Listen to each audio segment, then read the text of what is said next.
Hi folks, welcome back to the Indie Artist Q&A series. Today we were talking to an artist called Scor. He's from Hungary, his name is Zoltan, and he's doing a sort of piano, electronic, instrumental stuff. Sounds really cool, he's really interesting, so let's get into it, see what he's got to say.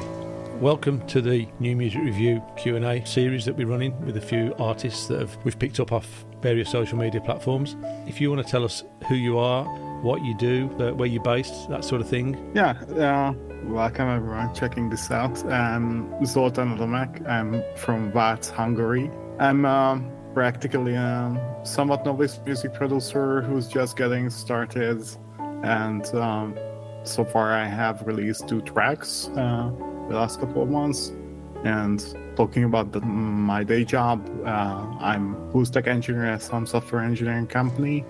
So that's what I do. I normally have this dual approach of being fairly technical and also into music making. I was kind of like always working with some sort of music. I've been studying piano, and then I was getting into DJing and music production and all sorts of stuff like that. So that's one angle that I can give. And from one perspective, that what I would like to highlight is normally I'm a guy who loves sharing what he learns in different ways. That's also professionally, I spend a lot of time with trying to help engineers to share their knowledge. Yeah. And I'm trying to have a very similar approach in music making and music production. Sure. For example, a couple of years ago, I was involved in the Hungarian Ableton Live community, and we were doing some meetups, and sometime I gave like introductory talks and those kind of stuff. So that's like on a really high overview level. Sure, yeah. And what are you? You're obviously a solo artist, or do you collaborate with other people? I'm solo. And you write and record all your own stuff at home? Yes, mostly. Yeah. You play the instrument. I see you got a keyboard in the background there. Do you play? Yeah. So I was trained in classical piano for 10 years. So okay.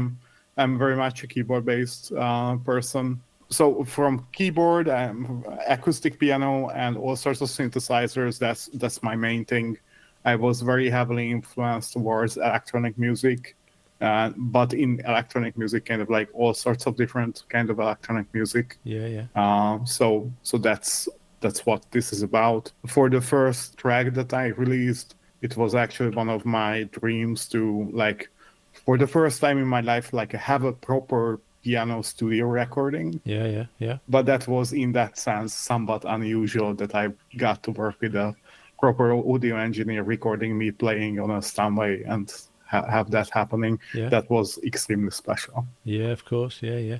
And so your genre is primarily electronic? Yes. In general, I have a really hard time trying to sort of label and categorize my stuff. Yeah. Because even if you try to dig deeper into the different kinds of electronic music, I have interest in a lot of overlapping things. Yeah. So just to talk about like a bit of plans and stuff like that, I have some stuff which is mostly categorized as some sort of an ambient music.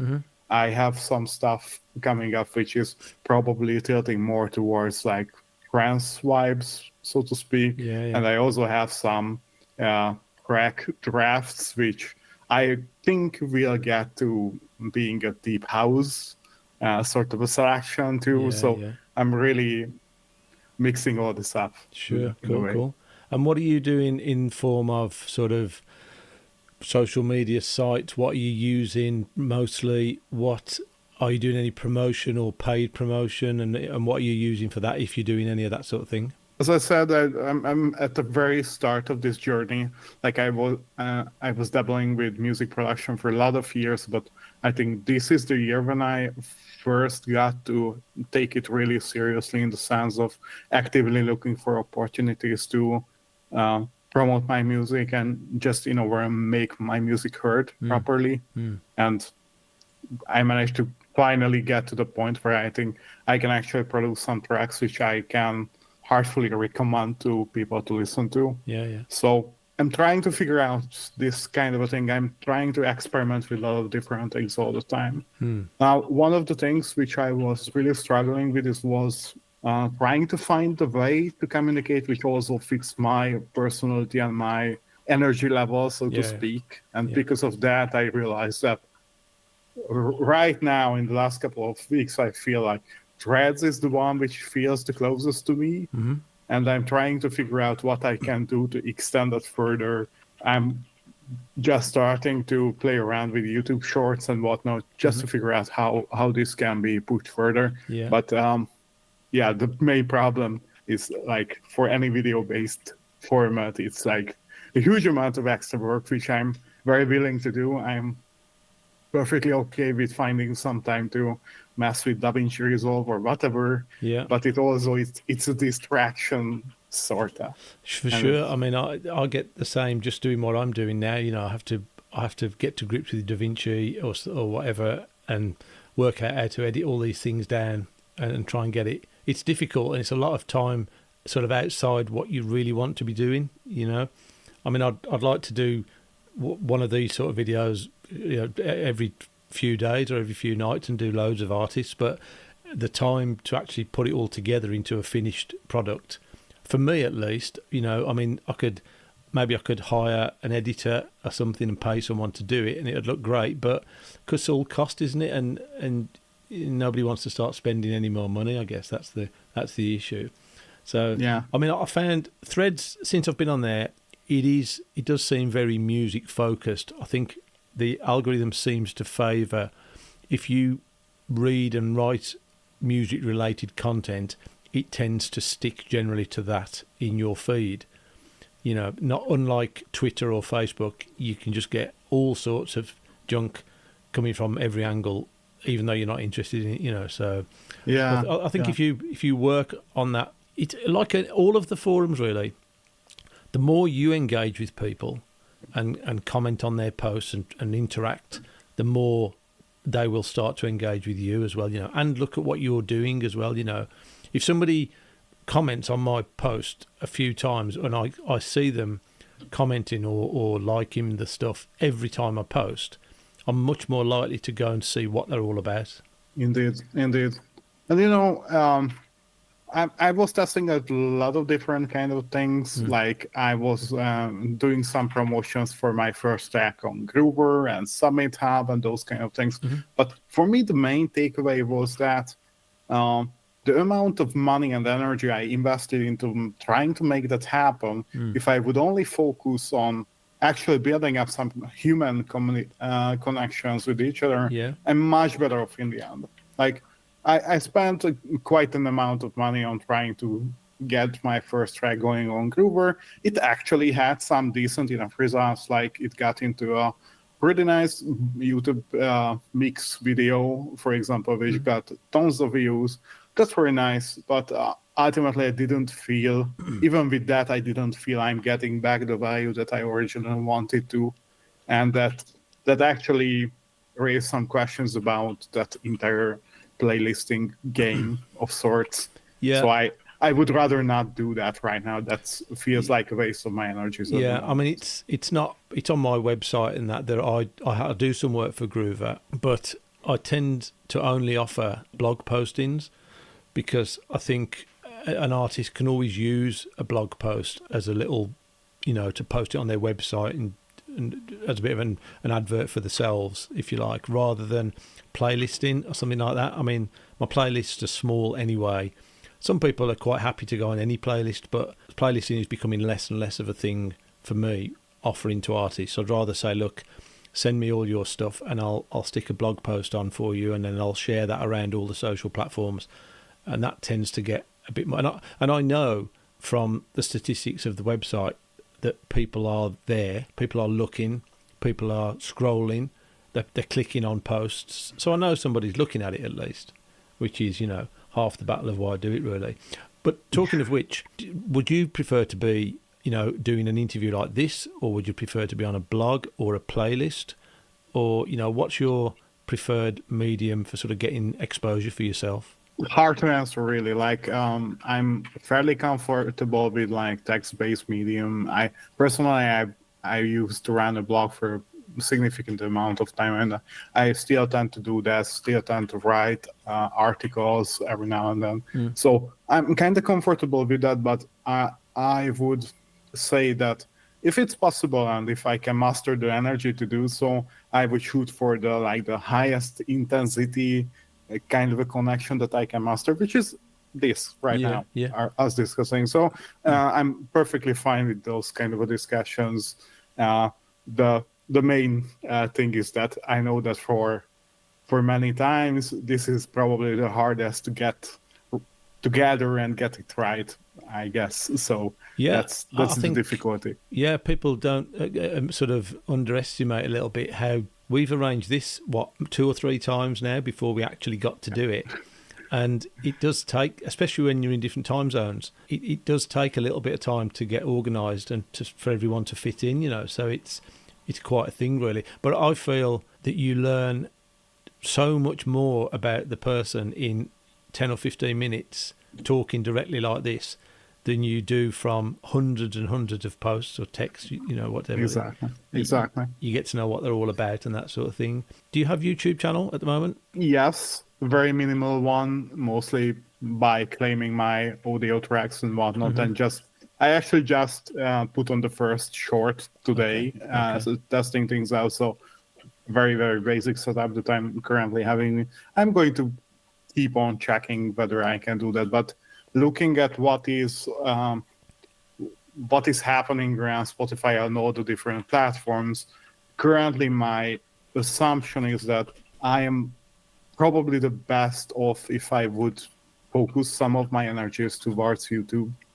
To be honest, I don't really feel good about publishing any Spotify links for people or doing any of that because it somewhat irritates me knowing some of the technicalities and just overall how that business works. I don't want to openly support that happening.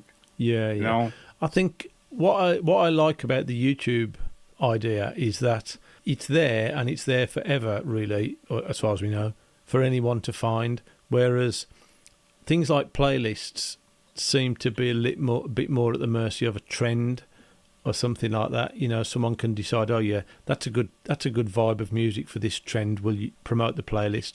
Whereas YouTube, I'm not sure really about the algorithm, how it works. I've had an unusual sort of boost in my YouTube views and subscribers. Not lots, you know, I'm talking maybe an extra 10 subscribers or an extra 200 or 300 views. And I don't know why. That's what concerns you. You know, these things happen. It's great if you can understand why, but when you don't know why, you just think, well, how can I do more of that if I don't know what it was that I did? You know, it's the same with everything. Yeah. But just trying to pull my experience from my engineering career, in many of the cases, even when you're running like a really big like software company, there are very often you don't have actual way to know what was exactly happening. You can have theories, you can start to experiment, try to figure out how you can control that, but ultimately there's a lot outside your control that you just need to somehow work with regardless and generally hope for the best. Well, yeah. I think that's how a lot of it works. I was looking at your keyboard again there in the background. So what are you doing in the way of equipment, your DAW, your PC or Mac? What are you using? Just talking about some of the hardware that I'm using. My master keyboard is a Studio Logic, very old, somewhat custom setup. You see, I was always looking for good enough ways to have a decent enough digital piano setup at home. So I'm actually running Piano Tech with this in a somewhat weird setup. I have a Raspberry Pi, which is always on, and it's running Piano Tech there, which is practically my ideal generation thing. It's always recording whatever I'm playing at any given time in MIDI. So that's very useful. I have this Arturia Mini Freak. This is my little hardware love in the sense that It's one of the most convenient synthesizers. It's kind of a hybrid setup that I have this hardware and it has the VSTi counterpart and it can sync themselves together. Very convenient, very fun to use, even when you're sitting on a couch and just sound designing some weird stuff. A lot of fun to use. And I have a few group boxes, an Electro model samples one, a smaller Volca sample one from Korg. Actually, in the video that I published today, I'm using mostly those three with the Mini Freak together for practically the less jam. Yeah. I have the old Behringer DJ mixer, which is pulling together all the things, so I can kind of do a semi-live setup here. I have a PC running macOS. That's my daily driver setup. I'm running a Hackintosh setup here. And, so a lot of people will use a Mac with Windows, but you're using a PC with Mac OS on it. The Mac OS one is my daily driver since practically forever by now, and I specifically built this computer in the specs to be able to run Mac OS on it. Yeah, it actually took a fair amount of research and configuration to get it right, but it's a workhorse that I like. Yeah, and what DAW are you running all this into? I'm an Ableton guy, basically. Ableton, so yeah. That's... Do you know, I think the last 3 people I've spoke to have all been Ableton. I think a lot of people could have very different reasons why they do so. I try to be not a fanatic about anything. And I actually test a lot of different things. I've been messing with Reason and Logic and Studio One and whatever you can have. But I'm keep going back to Ableton Live, and I do think that for my personal perspective of how I work with, that is probably the closest to how I usually think. Yeah. I've gotten fairly comfortable and fast working with it, and with the recent changes in it, I feel more comfortable than ever. So being a solo artist, something I've asked other people is, do you feel in any way that you are restricting your range or your vision of the completed song? Or do you think any collaboration or another band member, let's say, might add something to what you're doing, or do you feel confident that doing it all on your own is adequate and you're getting the best out of it? Well, look, it's not exactly like because I love doing this, but this is the configuration that I can be productive in right now. So I would definitely not rule out collaborating. And for me, the entire music stuff is about trying to connect to people, and not utilizing other musicians would be as dumb as it gets. Yeah. I would certainly love, and I would, for example, certainly love to incorporate some actual acoustic instruments in my music more often. Yeah. But once you start to do that, obviously it's getting much more complicated than just producing a track in the DAW and calling it a day. It is. So I mean, I've done a few collaborations in the past, and I've found there's a number of ways to do it. Some people will just do their parts, send it, and let you do whatever you want with it, and just say, yeah, I've done it, do what you want, use it, don't use it, edit it, whatever. In other instances, we've set up a sort of a Google Drive thing or something like that, or Dropbox, and we've said, okay, just throw a few ideas in there and just pick out whatever you feel you might want to use or don't use. So, it can be good. I think the problem sometimes with collaborations, especially if they're just a bit loose, is that they never get finished. People can just, oh yeah, I'll do it next week, and it never gets done. Yeah. And I've done that myself. I've fell foul of that myself.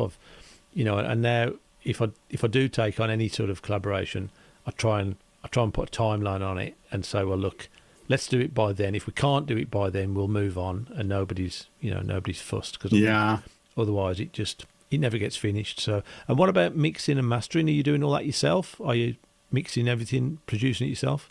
Here is one of the significant changes which happened in my music last year. I was attending a music production school here in Hungary, like a really in-person one going on for months. And I felt that was one of the best investment into myself in the last couple of years. And that actually had some training for us for mixing and mastering. So I'm feel somewhat okay with mixing my stuff. I do realize that probably my mixes could take a lot of practice, and I will continue to improve on that. Personally, I find that really interesting and satisfying to get it right, so I will likely get into that. On the mastering one, I'm really thinking about trying to utilize all the professionals out there who are looking for work. For my first work, I was actually sending it out to a mastering engineer in the US, and I think it sounds amazing. I'm absolutely certain I wouldn't be able to get the same results out, and fortunately enough, because of my day job, I can actually afford to get involved with professionals in this way. So I think it's actually much better to build connections in this way and Yeah, I just mean, get the results out. yeah, I suggest to a lot of people who don't use mastering engineers and don't want to use mix engineers, and sometimes you can just tell listening to their music, you think, you know what, it sounds okay, but I'm pretty sure it could sound quite better if you just let someone have a little go at it. And you don't always find the right people first time round. Sometimes you can go through 2 or 3 mix engineers till you find someone who's aligned with your way of thinking. Mastering's a little bit different. It can work. Sometimes it doesn't always work. But I'd always suggest to people, just at least once, send a song off to get mastered and just try it and just see what you get back. If you don't like it or it doesn't work for you, don't do it again. But I think you might be missing out by not having at least trying it. I know from experience that in my current life situation, probably I won't be able to put enough miles into my mixing practice to get it to the level where what it would deserve. So I do need to actually get involved with more people about like getting feedback about my mixes, and I try to do that as often as I can. And I actually really would like to get to the point where I would be like co-piloting a mixing engineer doing some magic on the track he's working on, just to see how that really goes. That's definitely a thing, but that's one thing that I try to keep in mind, that in music production we tend to fall into this realm of like you have to do everything and anything together, and I try to just draw some lines about like, okay, from this point on, I'm not getting concerned. There are much better people for this. That's how I try to approach this. Yeah, definitely. I think it's worth, like I say, at least trying it out. And some people, once you've got the right collaboration with somebody, they can really understand what you like, and they can make a lot of difference to your mixes, I think. And also, not just that, but because of the extended levels of experience talking with clients and others, they have much better tools to actually articulate what are the problems that I could ever get. Well, at least with this amount of practice. Yeah, and I was talking to someone recently about this, and it's kind of almost they've got a set of instruments and sound sources, or whatever they've got to hand, that they know can do something for your track almost immediately. Whether you like it ultimately or not might not be the case, but they hear a track and they'll have a set of stuff that they can go, okay, I'm going to put this pad underneath there, I'm going to put that little sound effect in there, I'm going to put this riser in here, and instantly they add all these little bits in, and it just brings some stuff to life. You might not like all of it at the end of the day and have some of it taken out, but I think they've just got, like you say, they've got an immediate go-to set of stuff, much quicker than you might have to hand. Exactly. And it makes a lot of difference, I think. Still, talking all about that, I do think that, like, and this is again very close to my approach in like professional life. Like in my day job, I work in a very cross-functional team with all other disciplines together, and for us, it's really an interesting point in trying to learn about like why do others think in the specific way they do. So from this angle, I find it really beneficial to do learn about mixing, do learn a bit about mastering, just so you actually have a chance to interact with that person who's doing that part of the things, Yeah. just so you have a chance for building up some common understanding. And in this, I found that obviously, like as a somewhat novice producer, it's not a new thing that once you start to mix your stuff, you will actually find out that, hey, the sound design of this is not sufficient. Hey, I don't actually have the right idea about like priorities in my music, like what is the real concept here. And that actually forced me to rethink a lot of my approach, which I think very beneficial. Yeah, yeah. And I think if you're working with the right engineer on a regular basis, they will help you anyway. They'll tell you what they have done to parts of your song to help you try and do it yourself next time and get closer to that result. You know, I think that's always it's always definitely worth looking at for me anyway. So moving forward, what do you think is the next step for you? What is going to help you move on to the next level of your music production and sort of where you want it to go, or where you'd like it to well, go? I think in this music production part, I finally have some confidence about my abilities of trying to get things somewhat right, at least to the point where I can keep the ball rolling and making sure that I can actually release some stuff. The thing is, I'm very slow. I'm very far from being the most prolific, also because of the time amount I can actually spend on a daily level with music. Yeah. That's a significant challenge for me. It always was, and it's so I have to pay a lot of attention on trying to focus on, okay, now this is the project. For the next 2 months, I'm going to direct my focus to this and this and this areas in my life. And just trying to find out those kind of seasons. That's a topic I'm going back to, like, what are the things in this season that I'm trying to get right? Basically, for this season that I set to myself, it's ending with the end of October. In this season, I had the goal of releasing this Let the Wind Carry It Away song. I managed to complete it. So that's a sort of a success. And probably in the next season, I will just start to work on the next track. I have a draft which needs to be finished, needs to be polished up in order to release it. That's going to be another single of mine. As regards people finding your music right now, they're going to find it on Spotify? On Spotify for certain, but like I'm using DistroKid as a distributor, distributing to mostly everywhere, and I'm also on Bandcamp. Okay. So I'm trying to pitch Bandcamp for people as much as possible and just figure out how things can go. I think ultimately that would be the loveliest thing. Yeah, ultimately just trying to find out what is the best distribution channel that I can utilize. Yeah, difficult. And there's lots of people out there, lots of help out there, really. But do you pay somebody? Do you try and do it yourself? It's quite tricky.